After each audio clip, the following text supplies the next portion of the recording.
In 1975, I was traveling around the world with my girlfriend. I had one of those Pan American. You could travel west as much as you want, $1,500. You go north and south as much as you want, but you must always go west. And so we were near Vietnam, and it was the end of the Vietnam War. It was February, and the helicopters were taking people out and escaping about April of 1975.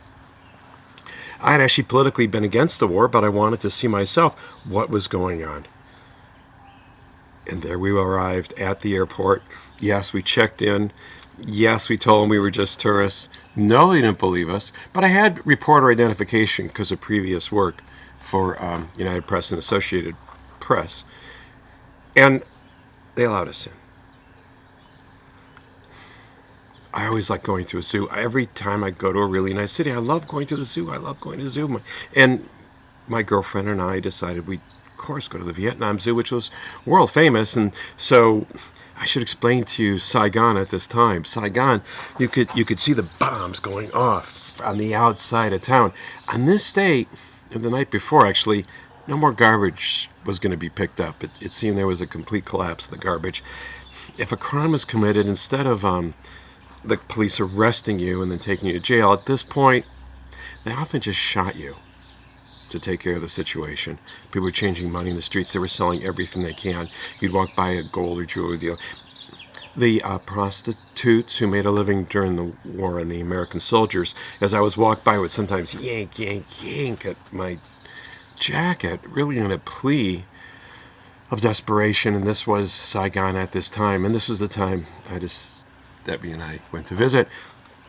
So we go to the Vietnam Zoo, and it seemed closed, and it was. But I got to kind of climb up on top of, because what does no really mean? It really means usually maybe, at least in these situations. So I kind of climb up to the top, and it's a wall here, and I see a guy, and I yell, open up, open up. And he goes, closed, closed, he says to me.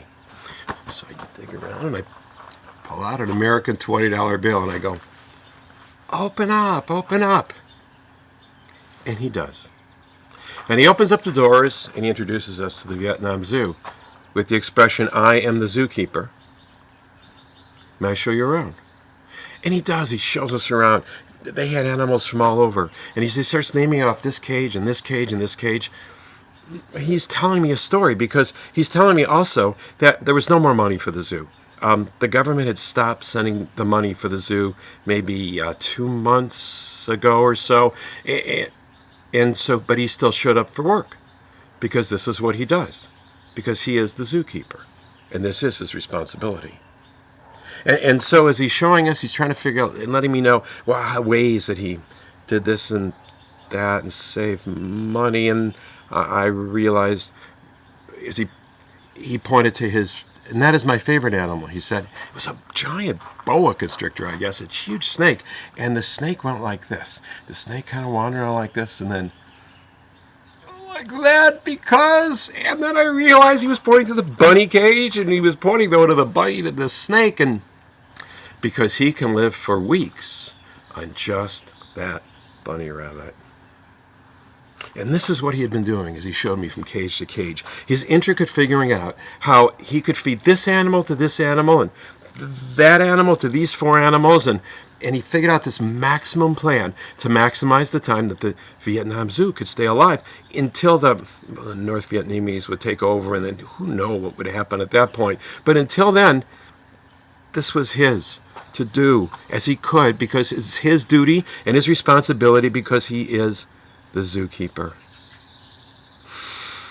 Sadly, we ended our tour at the very last animal, and it was an elephant, and he was chained this time, not at all in his elephant quarters, chain, pulling and pulling and pulling on that chain. It was a kind of a clear area. There was a hose there and an axe. And he explained that tonight was actually a very good night. Because with this animal, everyone in the zoo will eat for 2 weeks. Because he is the zookeeper, and this is what he does.